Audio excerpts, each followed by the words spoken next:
You're listening to the Pace Radio Network here at paceradio.net. The views expressed by the individuals during this broadcast are their own opinions, and they may not be the same as those of their group or other organizations they may be involved with. All medical advice during our broadcast is not a medical opinion and should be checked with your medical physician.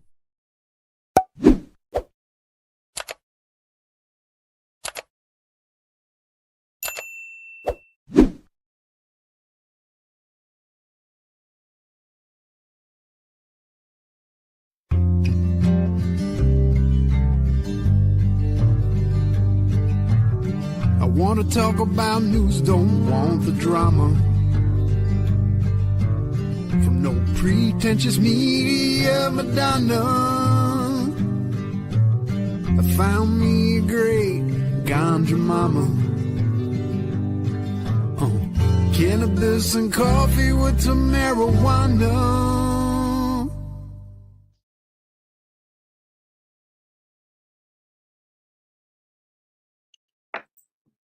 Good morning and welcome to Cannabis and Coffee with me. I was doing a quick costume change. Well, not really. I just looked at what I was wearing and went, Jesus Christ, you look like a baked potato. Anyways, how's everybody doing this week? It's been a week. From hell, to be fair. This last weekend actually wasn't too bad. I started back to work yesterday, but substitution has been a little crazy, to be fair. We've had several people move, which has been good. But they're not moved, but they just moved. Like we do. It's hard with the unhoused. That's, even like, because we're in an election cycle right now too, it makes it even harder because some of us would like to include that demographic and some people don't care. Again, it's under provincial jurisdiction, but when we're handing them out the medication that we do, it kind of falls under provincial jurisdiction too. So I don't know how you bring a federal platform into that, except that we need housing and a lot of it. But then again, some of the people that I work with will never be able to be housed, nor do they want to be. That's what I mean. Like, there's really no solving the unhoused problem because it's not really a problem for some people. Some people want to live like that. They will never want to be housed. I don't know if people just don't get that, or they're just trying to push their own ideology on people and just don't quite understand that. I don't know. When I was a kid, we always had a hermit or two living in the woods. We were told just leave them alone. They didn't like people. Didn't want to be around people. Didn't care to be around people. So just let them be, right? Mind your own business. Let this person be. I don't see what the problem is with live and let live. Anyways, so this week also kind of brought me to a real banger of a moment. Literally, I broke my fucking banger bong. I mean, granted, it was old. I don't know how old. I haven't bought a bong in 20 years, but I've won, trophies. But I did. I went and bought a bong, and the prices go to what? I mean, they were always really expensive for nice, hand blowing stuff. I mean, I don't mind paying for quality.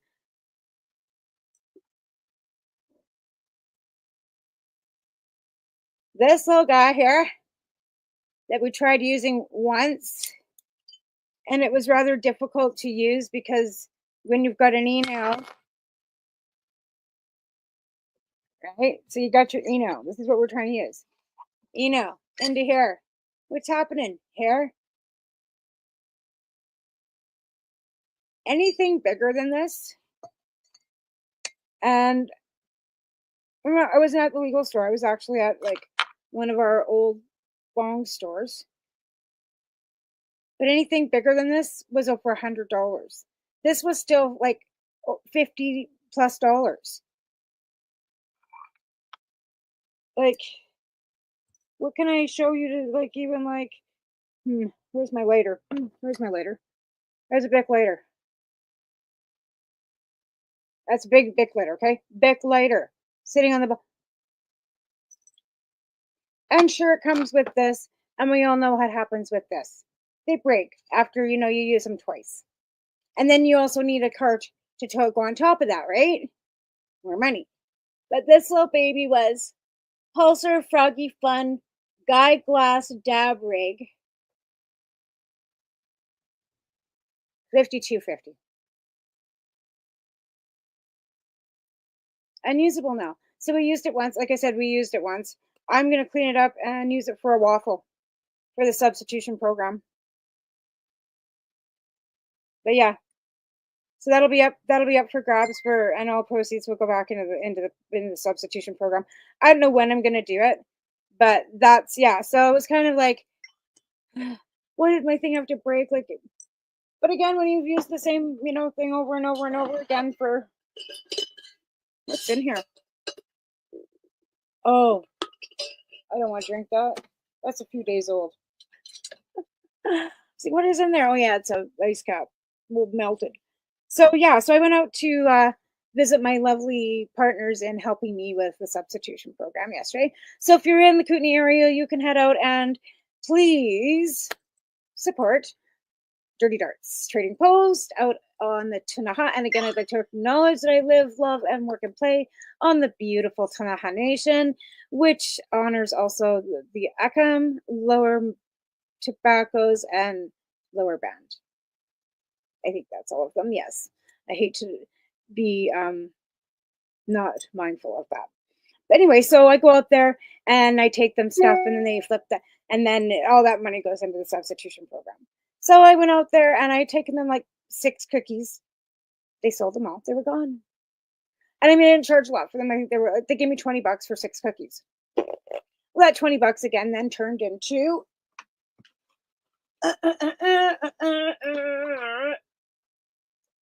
this. So anytime I do this, which then again gets turned into candy, right? To make candy and edibles for the program. So if you ever want to donate some of these, you can always use these. And this is not an injectable, folks, okay? For educational purposes, there is no pokey, okay? You do not inject this. This is Phoenix Tears. This is full spectrum oil. This is what we suggest that you might possibly use and get some relief if you suffer from cancer. Rick Simpson, if you Google him and his story about Phoenix Tears, this is what this is. This is Phoenix Tears. RSO, fecal oil, old school oil, the kind we used to, dab on the end of a cigarette and with a pen. Medicine. That's what that is. So that's your full, and I've got a few of them now. I could use more, but in reality, what do we got here? 1, 2, 4, 5, 6. That's one batch of 80 milligram candy right there. That's what goes into a batch of candy. I could use more because I need higher milligrams. So that's one batch of candy. One. And then everybody goes, well, geez, you charge a lot. I don't. We don't charge it. I should be charging like way more. You know how much is this in my hand for medical, like medicine cost wise? And then I was charging $2 a candy. Get bent. This is like almost 100. And if you're paying like 20, so 20, 4, 60, 80, 120, 40, 160, 160.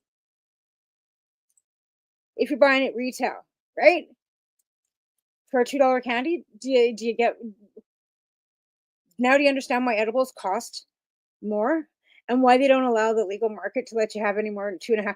Because it's not viable to put like 20 grams of this at $20 a piece into a $2 candy. As much as we love to. And I did. I ripped myself off for fucking years. Ripped myself off. But the thing of it is I was making it myself, so it wasn't like I was paying retail. But I still had to pay for the ISO, my time, and everything else to make it. And, never mind the chances of blowing myself up. Anyways, so this is a Pulsar little banger, and this will be up for waffle. And all proceeds will go back into the substitution program, which you can find on Facebook. So please go to the Facebook page, like, share, and get your friends to join, and then you can send money to marilead3@gmail.com. And we always need money. Or if you want to send us materials, which you are legally able to do, reach out to me, and I will give you my address. As long as you're not a stalker, because I already had one of those, and he wasn't pleasant to get rid of. He cost us a lot of money.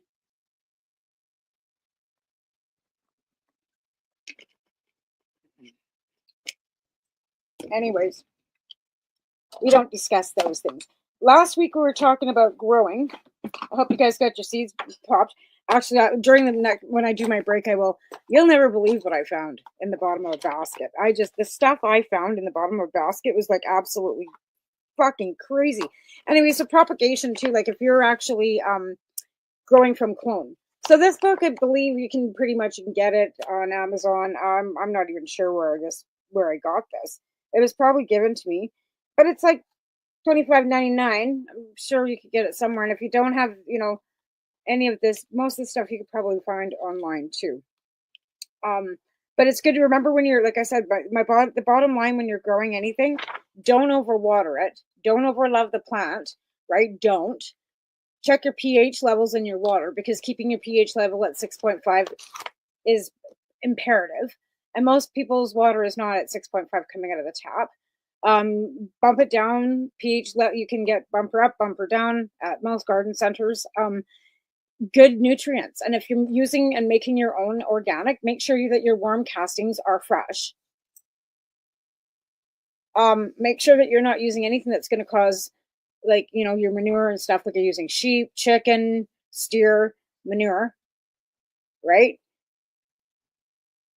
Make sure you're not passing on that it's clean, right? Because I have friends that, made their own nutrients. The reason why they didn't go organic is because they were worried about passing on E. coli.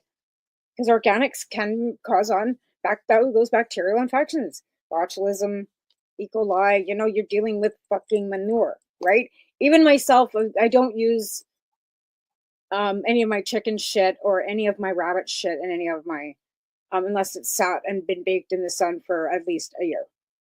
You want to get all that crap out. And you make piles of it. It's like composting, right? So it breaks down all that stuff. You also have to remember that anthrax and these things are actually made naturally in the ground, right? So if you're growing outdoor, be sure that your area is clean too. Again, Al washes his bud, and he goes outside, just get the dust and the dirt off. And I'd never seen that before, but he does. He dips it in buckets of water.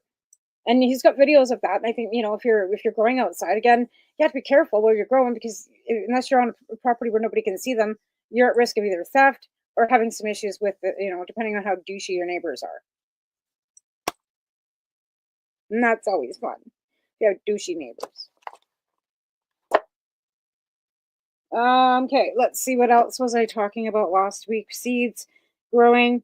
Yeah. Again, like, it's the time of year, like, it's not quite, but you want to start pumping your seeds in the house, right? You want to get them into your solo cups, because we've got a very short growing season in Canada.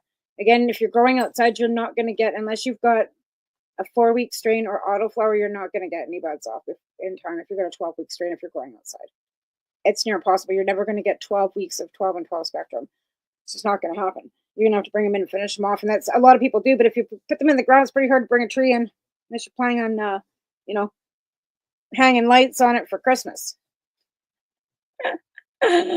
Which would be fun. Wouldn't that be fun? Have a big old fat cannabis cob tree. I think it'd be great. Like, I think it'd be great. Share with viewers. Am I not being shared? Maybe I'm not. Maybe I'm not being shared. Maybe nobody cares today. Anyway, so back to breaking the bong. So I broke my damn bong, which was a cheech bong that I'd had for, I don't know, 10, 15, 20 years probably. So I went and bought that cheesy little thing, and again, trying to do dabs with Reno that he had brought out for the first time in 20 fucking years too, because I had this made for me, I think, when we were living in Coronation. Or maybe it was here. Even if it was here, I've still been here 10 years. So it's still, anyways. The last thing I wanted to do was ever use this as an actual bomb, right? Because I already broken one trophy. But this is my Kootenai Cannabis trophy for edibles from 2018, made by Nart Glass.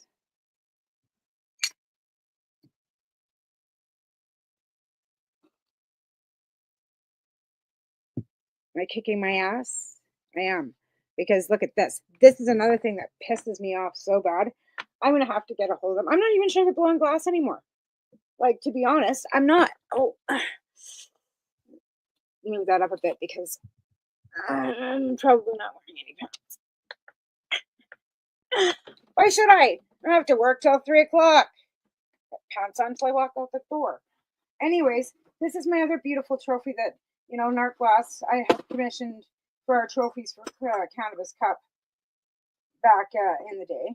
I said in the day. 2018, 2019, we had Cannabis Cups in the Kootenays. And I organized them, and we had, people come from across the country to enjoy our Cannabis Cup. Anyway, so this is my trophy from 2019. And she was famous for her owls. And me and owls, right?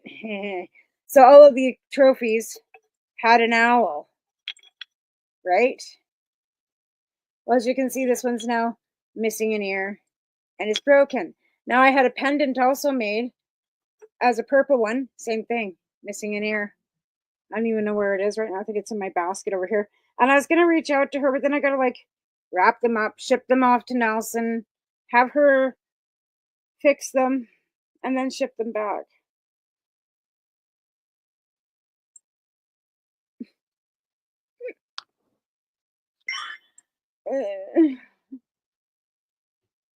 Yeah. So that's my heartbreak about my cups, my trophies. And so, yeah, anyway. And then I did do this too. So I'd, gone through a couple of these, and I was getting really sad because I was using a tray again. But I got this too. Again, out at Dirty Darts Trading Post, because they have stuff out there too. So again, go out and see Lisa and Tyler, because they're really great people and they really help the community, because they're helping me with the substitution program. But look at that. Right? So this little puppy collects all your, again, using baking, smoke, all kinds of things. So if you can get yourself a hold of one of these, doesn't have to be this. This is not a commercial. It's not a brand. I'm not being paid. These little puppies are the best. So I had a larger one because the first one I bought, actually, Don and I were talking about this last week on the show. My first keep box in Peterborough, Ontario, at the little store there. It was round.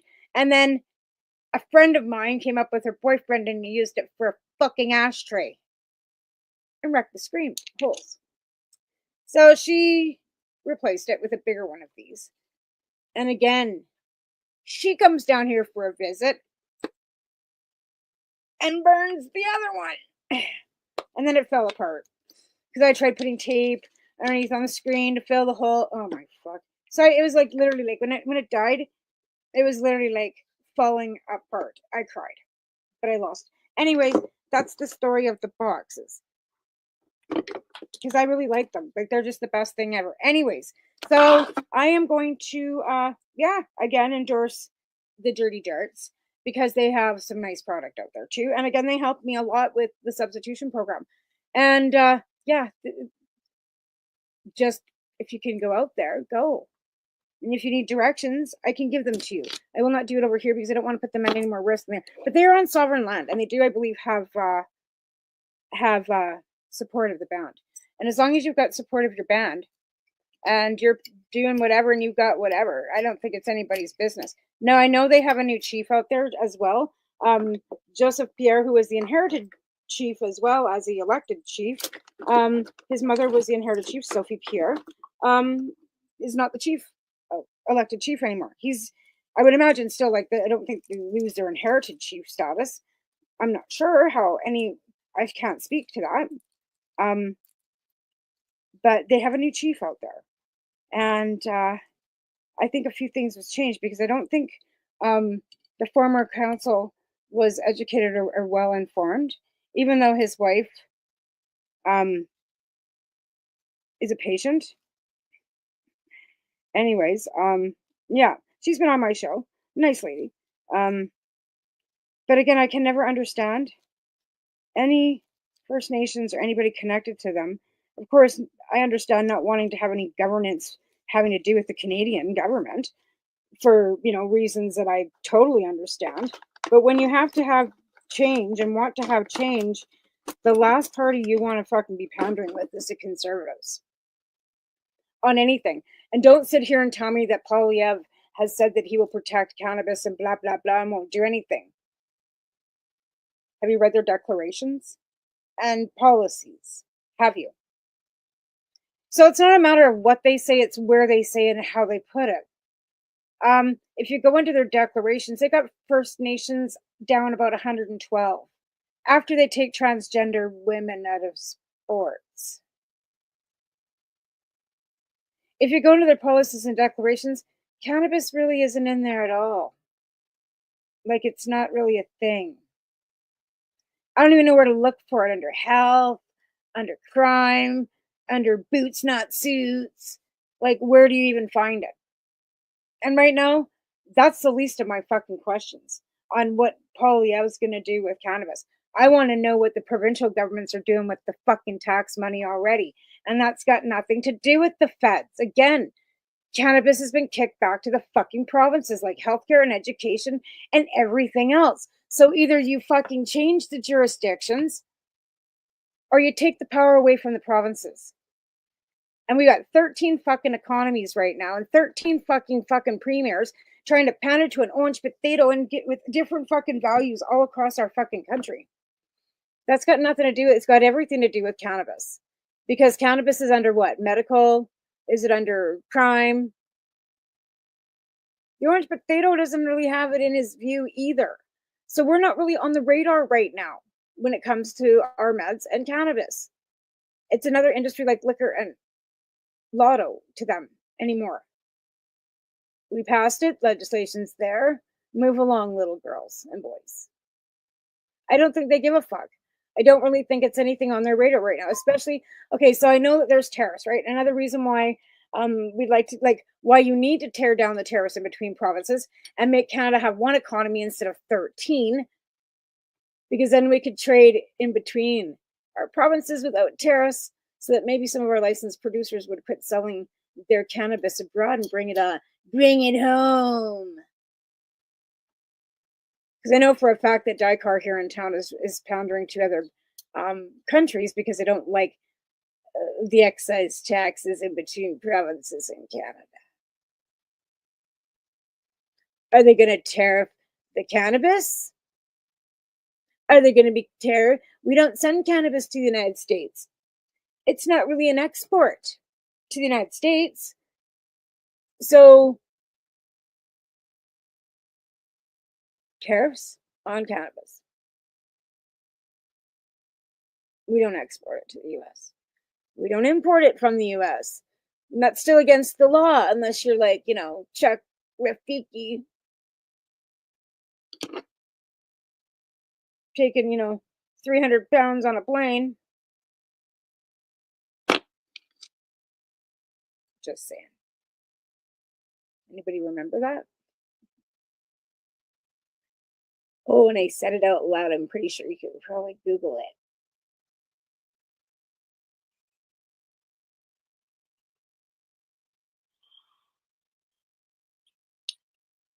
This is not TikTok, and I can smoke my meds on a live.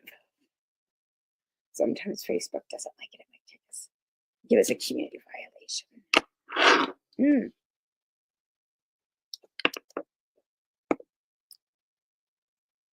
That's awfully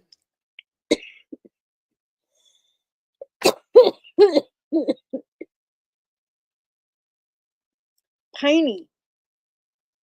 A lot of pine terpene in that. Woo. I'm going to lower down my temps. So just so you know that when you're doing dabs and, using your vape pens and stuff, the lower the temp, I know it does, you think, oh my God, but you'll get the actual flavor of the terpenes. This is way too high. And you have to like work with, like, this is an old school email. Like, you really have to work with this piece of magic. This piece of magic. Hello, I don't know who you are. Thanks for coming in. Okay, set it there. I don't want to set it there. Stop it. Okay. Anyways, I don't have my comments up. I can't see anything. But again, I don't know. I got one viewer. Hi, thanks for coming in.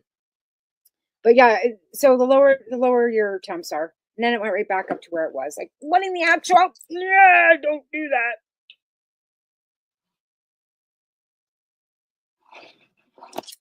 I don't. This thing's really kind of fucking scary, to be honest. Because in reality, like, if you, I don't want that. Like, how do I set this silly thing? Set. Okay, I want it down, down, down. Yes, now set there. Yes.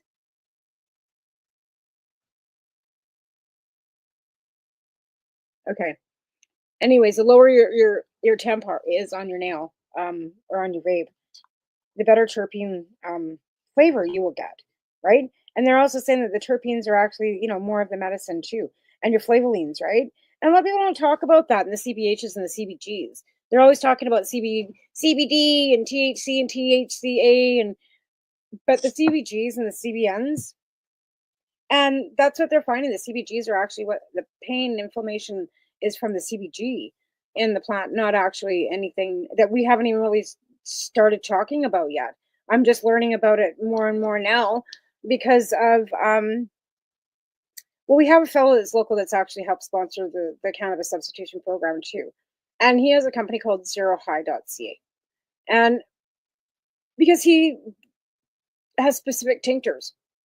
So I've just kind of been doing a little more of my own investigating on the CBG benefits and the CBD and the CB8 or the CBD, CBC, CBG, and the differences between them. But I'm also learning more about terpenes and flavoline, right? Flavoline, I think that's how you said it.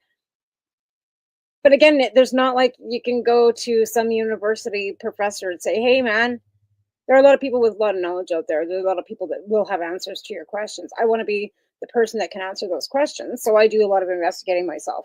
So I've been, like I said, since 2006, reading and learning everything I could about the plant so that I could be the best advocate that I could possibly be to anybody who wanted to, to anybody, including myself. Because a lot of times when you're a patient of any kind, in this health system, medical system, you have to be your own advocate, right? And trying to get a doctor to sign a medical marijuana licensing and ACMPR back in 2009 in Alberta was impossible. It's still pretty hard, but again, the College of Physicians were actively blocking. And my doctor at the time, I was living in Tabor, was also LDS, right, Mormon, had no education knowledge about cannabis other than it was the devil's lettuce and it was illegal. Didn't really want to hear about it, but I kind of kept pushing. And then they, prescribed me 90 milligrams of codeine a day to try and stop the flow of the polio, right? And Asacol, which is a high level of aspirin. Well, at that point in time, my skin got so thick because I played their game because I was willing to play their game so I could get at the end of the day my licensing for cannabis, right? So I played their game for a bit, and the Asacol had it so that my skin was so thin if you touched me, I bruise. And the codeine was not bunging me up or slowing anything down or anything like that. It was making me irritable, cranky, and swollen. I was having an allergic reaction to it, right? So my face would swell to the point that it was almost flat. And it was changing my appearance and my personality. And then I got pregnant with Taven too. So all pharmaceuticals at that point were stopped. Everything, right? Did the cannabis stop or the cigarettes? No. And I should have stopped smoking cigarettes then. I've actually quit smoking cigarettes for almost a year now. I mean, I'm vaping nicotine still, but I don't smoke cigarettes anymore. It's a really odd thing. And the thing of it is too, when I go around my friends and stuff that do, or when somebody comes into the store that smokes, I can really smell it now. It's like, but yeah, I quit smoking cigarettes. All I smoke now is the ganj, and I try to stick with vape on that too, and my and rosins and stuff, because I've got to, like, I don't know. I don't know. It's just a thing. So, anyways, we now have to go to a quick break and thank our lovely sponsors that help us keep everything together. And our network is growing. We have new content coming on. We have new shows coming on. And we also have an all day, all play on Saturdays on our network too. We're also like partnered up with 420. So it's the 420 Pace project that we've got going on because of Alan Al. And again, I'd like to thank both of them for allowing us to have the space to speak our minds and have our opinions heard. So on that note, we are going to quickly go to a commercial break. We'll be back in a few minutes. Thanks.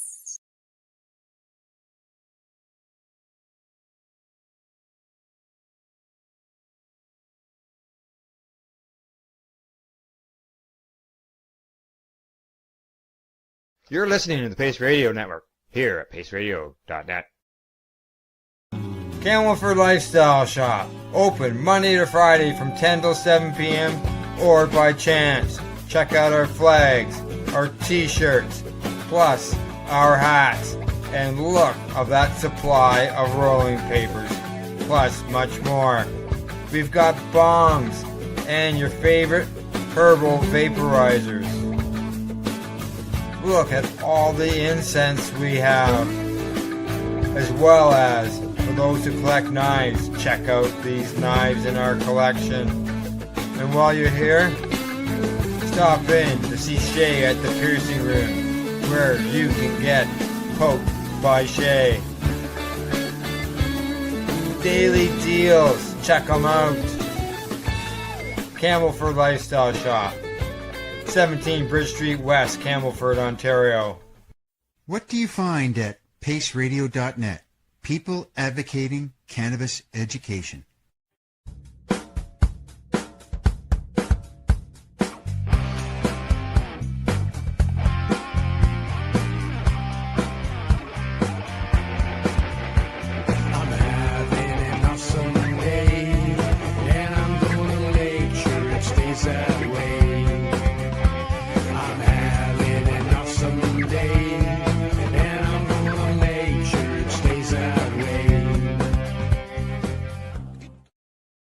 Limestone City Hydroponics is Kingston, Ontario's hydroponics shop. Take your growing to the next level and create the optimal environment with a tent kit, or maximize your yield with an ebb and flow flood table kit. Either way, Limestone City Hydroponics has more sizes and options to fit your needs. Are you looking for the power of the sun that adapts to your budget? Then look no further, as they have professional grow lighting. They have indoor grow systems that are easy and cost effective, with many options to fit your living space and lifestyle. Cultivate your growing potential. We have everything you need to succeed. And if you can't make it to the store, they offer local delivery to the greater Kingston area. Remember, when you're looking for experts to help you grow, then look no further than the locally owned Limestone City Hydroponics, 105 Sunderland Drive in Kingston, Ontario. Call them at 613-548-0420.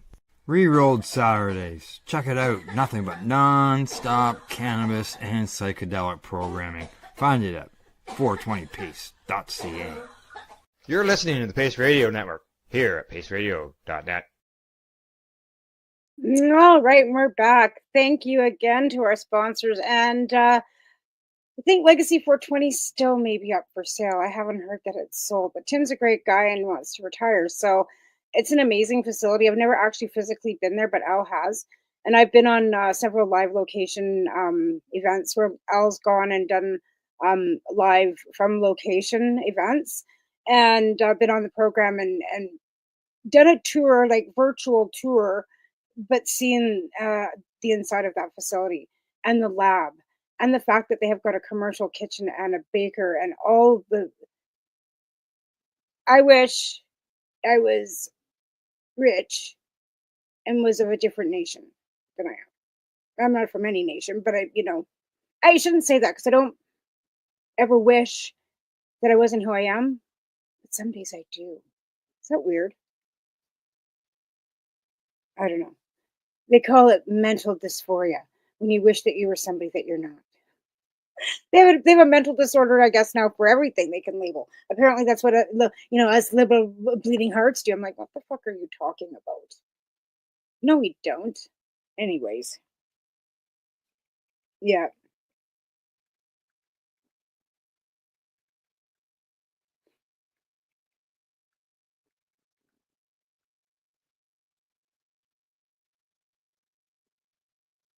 I'm just answering,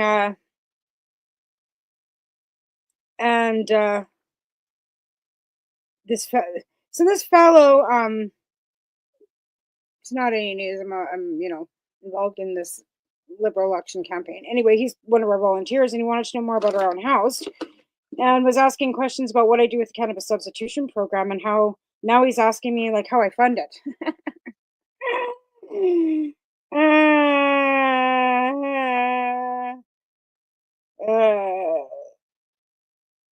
So I was just telling him I don't get any funding from any. I'm not affiliated with any provincial government agency or get any funding, government grants, or anything. I do this all on my own.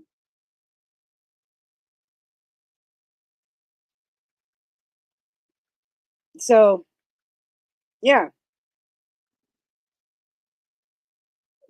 So, yeah.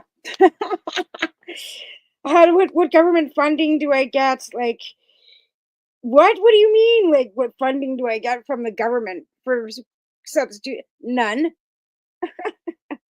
I wish I knew somebody that was a grant writer that could possibly help me with that, but I don't know if you could even at this point, get grants for any of that.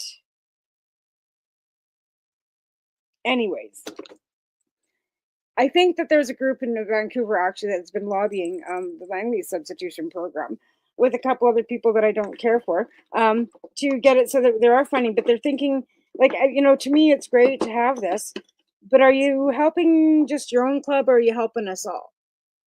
And does it matter about your packing order in the cannabis community of who you like and who you don't like? Or does it matter at all? Because, that would mean that Cranbrook would be left out of this whole project because of the people that are running it don't like me. And this project isn't about me. It's got nothing to do with me. I'm running and organizing it so I can help people that need it. It's got fuck all to do with me. I don't even care if my name's attached to it. I don't even give a fuck if anybody knows I'm doing it. Because again, this isn't about me. This is not the Tamara fucking substitution program. This isn't about Tamara or Tamarjuana or for fame, fortune, or anything else. If you actually knew how much of my own money I've put into this that I promised I wouldn't.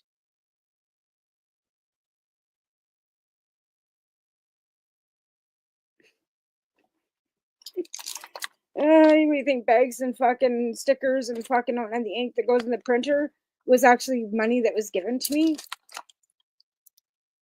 No. What about the sugar and the corn syrup and those 8 syringes over there that cost me money? Where does the candy go? It goes out to Dirty Darts or, to patients for free. And then at Dirty Darts, it gets turned into money that then gets bartered for weed that I give away to the camp for free. Don't you ever fucking say this is about me.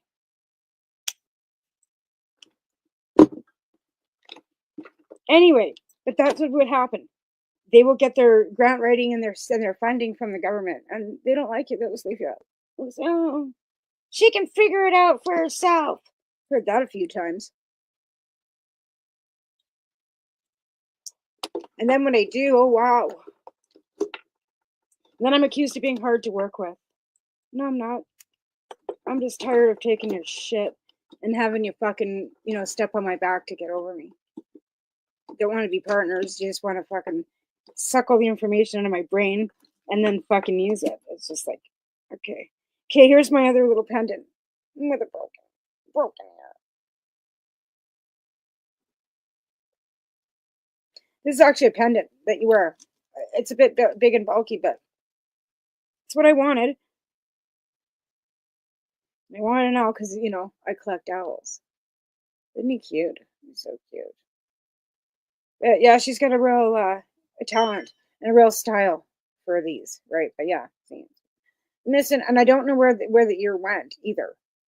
And it wasn't like it was just thrown in a drawer. This was sitting, and now it's thrown in a drawer because now maybe I should get a hold of her and see if she can help me out. Anyways, that's that on that. But yeah, so again, I go out and rub elbows with these lovely people out at Dirty Darts, and yeah, so picked up some meds yesterday, not for the club, for myself, because the club still has meds, and there wasn't a lot of money out there this week. The cookie sold, which was enough for me to get those 2 vials, those 2 syringes. So that's where the cannabis funding went this week. And then actually, I paid for them, and then I had to phone them back. Say, anyway, that's irrelevant. But this is some of the meds that they've got out there. So I think this is a pink kush, and then I got 2 kushes. But $150 for an ounce, no taxes. And the money is going to feed family. And I'm good with that. And actually help me with my substitution program. Because like I said, I have nowhere else to generate. And I hate begging for money. Like, there's nothing worse than having to post every day. Hey, the club's broke. Can you send money? Hey, here's my little tin cup. Yeah, or begging for bags of bottles, and then I got to go through all the grossness of, because out here in British Columbia, like in Alberta, you just dumped your bottles of Green's Pop Shop on the counter. They counted them up, and then you went to the till and got your money. Doesn't work that way here. You actually have to sort your own, and then yeah. And I'm just like kind of a picky thing, and I don't like doing that.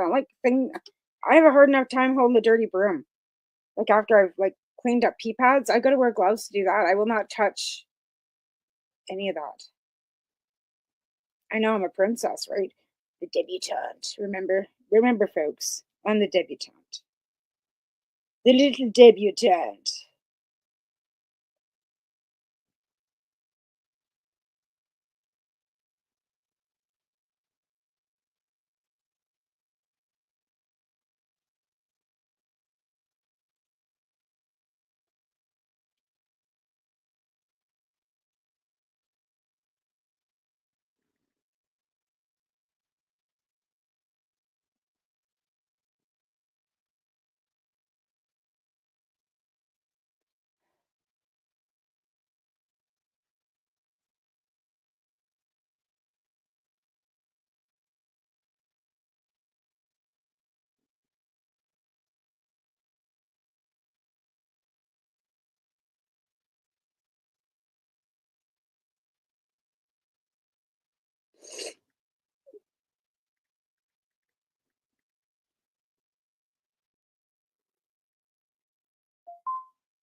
There, we'll just end that conversation with, if you think it's like that, why don't you just join me for come and join me as a volunteer and come see that these people aren't busting from other provinces.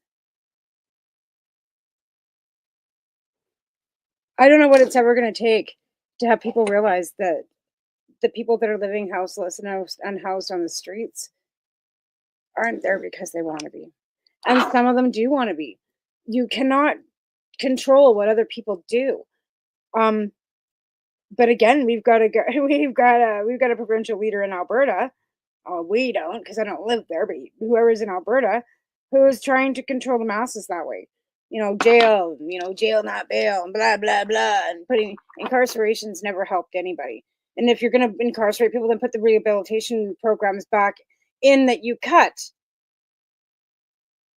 like AA programs and addiction counseling and GED programs, basic training. How about beating that you don't even get to do anymore?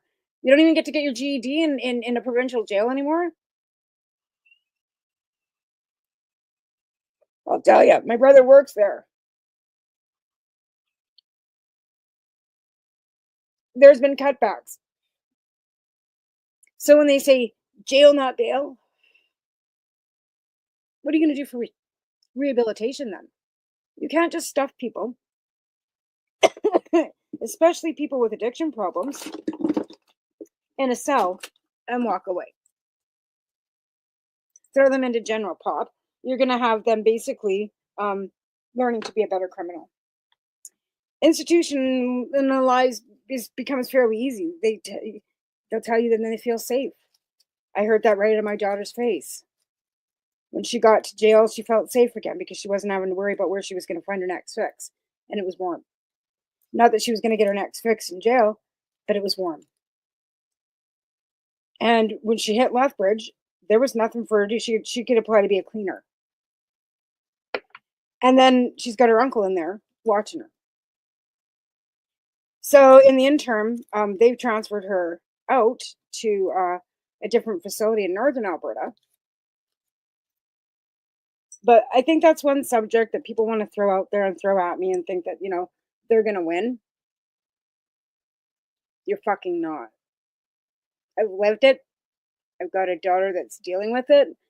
I have a husband that lived it. I have a brother that's on the other side of the spectrum that watches it from the outside bubble, that guards it. I have a mother that worked for the RCMP. I have seen all different kinds of spectrums. And there is no one easy fix for houselessness, for addiction. Ending poverty would be a start. But you can't fix family dynamics in every aspect and generational trauma, whether it's coming from First Nations or other aspects.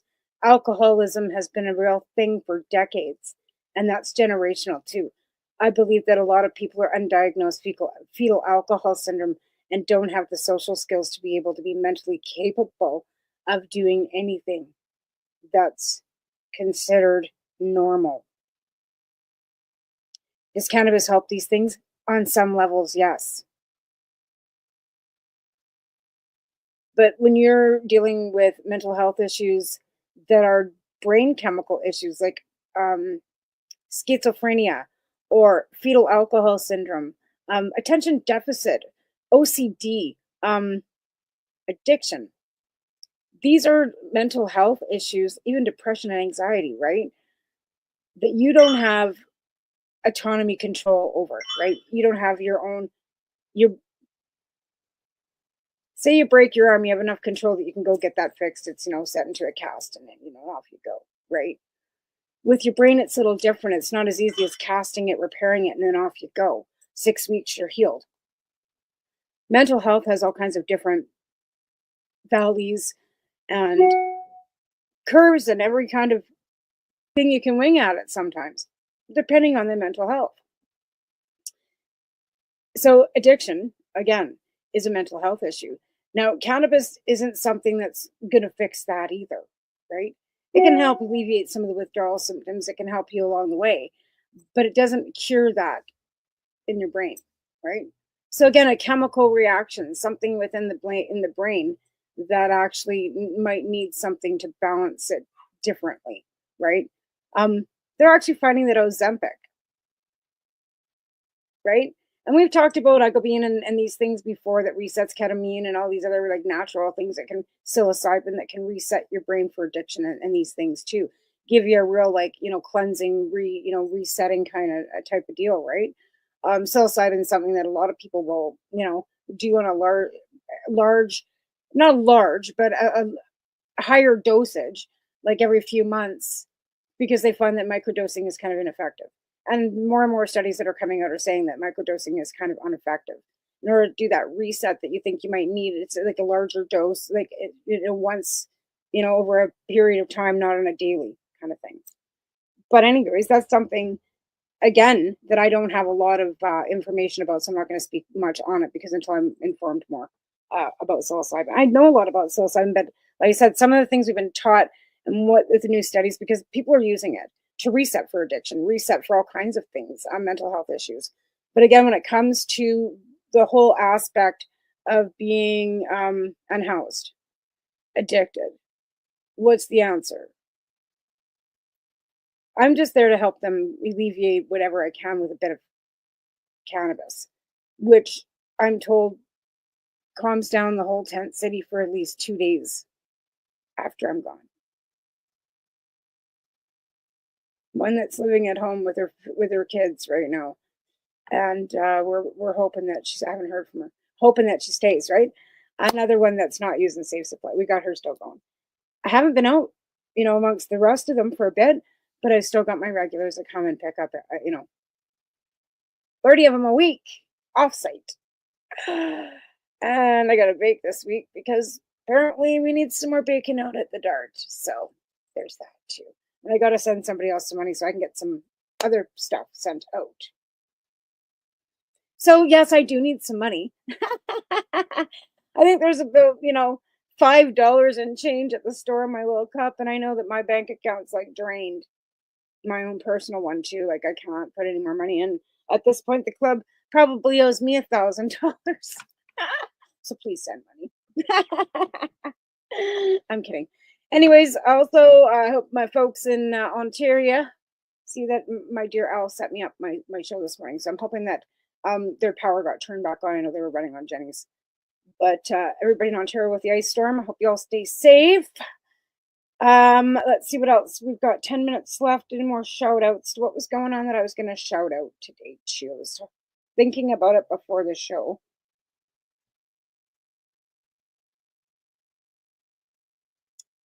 Gosh, I should write notes. Al keeps notes. Whoop! It's over my Dirty Darts. Yeah, I did give them a shout out at the beginning of the show, and I'm going to do it again. So, my good friends out at Dirty Darts Trading Post, out at the Taha Nation, if you want some decent meds and want to support the Cranbrook Substitution Program, head out their way because they help me help other people get free meds. And like I said, I think I've mentioned that I've actually opened up the mandate. I broadened it. So it's not just for unhoused addiction anymore. It's for any addiction of any kind, which it always was. You don't have to be unhoused. You just have to have, just be struggling with addiction. You can be a medical patient, somebody that's using it for pain, sleep, eating, over 19, always, low income, and I will help you. Single mom with kids, can't afford your meds, come talk to me, I'll help you. I will give you what you want. If you don't want anything but flour, we can work on that. We can work with that, right?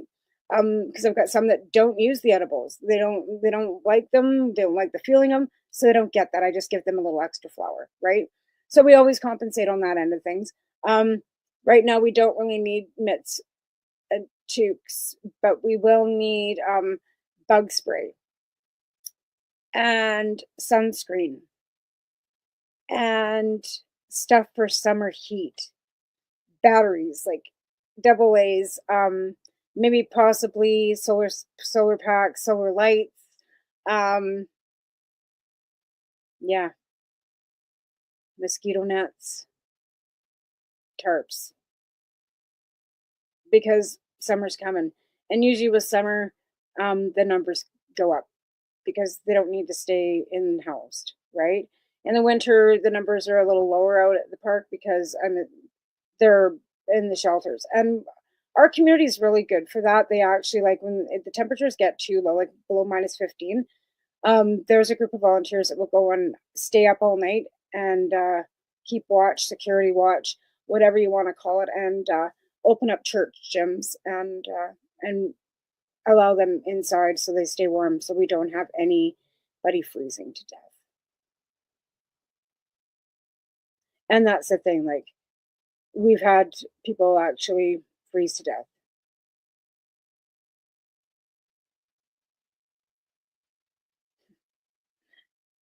Where's the money for the cannabis taxation? Like, I just kind of, like, 6 years worked it out. It's $57 million just for this town alone. The fuck is it? Why do we have, like, and it's funny because I asked one of our city councilors. He didn't know anything about it. But you're a city councillor, but you don't know. So who takes in our tax money if it's so the city councillors don't know that our taxes are being raised? Who decides on that? And you don't decide where the tax money's going. Then who's spending it and who's making the decisions? I know overhead's high even just for wages, like employees' wages. When you figure out, like even myself, I'm a $45,000 overhead for the store a year. And that's just me as an employee, one employee. So the overhead for just like salaries and employment, like wages, right? At most businesses are anywhere between, like, depending on how many employees you've got, never mind your inventory and everything else. So I'm giving, it's not easy to run any small business, any business of any kind, because people cost money too, right? So when you're thinking city hall, you've got the clerks, you've got all the people that run the city hall and stuff. We've got all our city workers. We've got to maintain roads. We've got all this stuff, right? The budgets look like they're billions of dollars, but when you all break it down to the fact that one person will cost the city, like, and I'm making, okay, so I'm a $45,000 wage. That's only $21 an hour. And I'm not even working 8 hours a day. Right? So you figure you got somebody who's making like 100,000 a year, even like 60,000, which is like 25 bucks an hour, right? 60, 70,000. And you've got 10 employees at $700,000 a year for 10 employees. Like millions in just staff alone, right? But I didn't think that the cannabis money was meant to go to pay staff of anybody's city. How they allocate it, I guess, is up to, but I'd like to see a breakdown of where the money comes in and where it's going. Because as far as I was ever told, it was supposed to be going into addiction recovery and policing. Would that mean paying another bylaw officer? That bylaw officer wouldn't cost $57 million a year or over 6 years. It wouldn't, because they get 11.2 million a year, 11.5 a year for cannabis taxation, right? That's the average. So say $10 million a year. One bylaw officer's salary is not $10 million.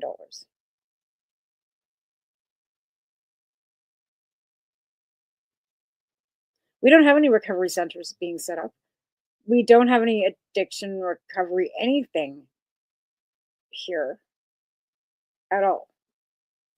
And then that would be under Interior Health Services, you would think, not the city of Cranbrook. So why isn't the city of Cranbrook giving a huge donation or influx into the regional hospital or the Ponderosa House or the Tanaha Nation for addiction services? Or have they, and just not said anything? But when a city councillor is asked the question, where's the cannabis taxation? And he looks at you like, oh, what cannabis taxation? Meanwhile, he's one of the small business owners that struggles to keep staff and pay staff in downtown. And I like the guy. He's a decent guy, right? Really decent guy. But again, where the fuck's the money? And he doesn't know, because he didn't even know about it. So is the province not transferring that money to the municipalities? Who's collecting the money? City administrator? Like, what's going on? And I think it's time that the citizens start asking these questions. And it's not your MP candidate, whatever, for this federal election that you want to be talking to. It's your city administrators in your towns and your municipalities. If you've got a cannabis store location in any of your towns, we're talking Jaffrey, Wardner, Kimberley, Cranbrook, Creston, all over the interior, Alberta, Lethbridge, Pitcher Butte, Pincher Creek, Christmas Pass, all you little municipalities. Start asking.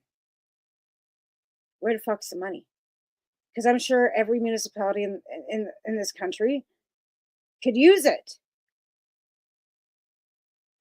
And if you're getting it, prove it and let us know where's the money. Anyways, I'm going to keep banging on about where's the money for cannabis taxation and when's Health Canada going to finally admit that cannabis is medicine until the day it happens. You'll have a great week, muffins. You can catch me live again on Wednesday night with Al on paceradio.net with people advocating cannabis education. Have a great week. See you next week. Bye.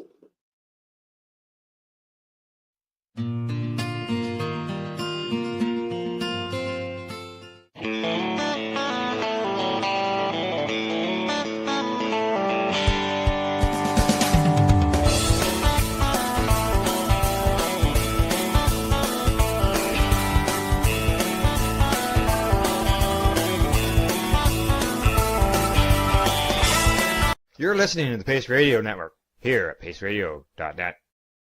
The opinions of the individuals during this broadcast are their own, and may not be the opinions of their group or other organizations they may be involved with.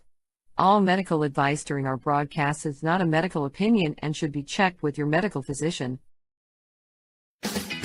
Enjoy the buzz of legalization with Campbellford Lifestyle Shop. From lights to plant nutrients, books, consumption accessories, and more, we've got all your basics to grow or consume cannabis. Visit our info center or take a look at our piercing services and body jewelry, now available in-store through Campbellford Lifestyle Shop, 17 Bridge Street West, Campbellford. Limestone City Hydroponics is Kingston, Ontario's hydroponics shop. Take your growing to the next level and create the optimal environment with a tent kit or maximize your yield with an ebb and flow flood table kit. Either way, Limestone City Hydroponics has more sizes and options to fit your needs.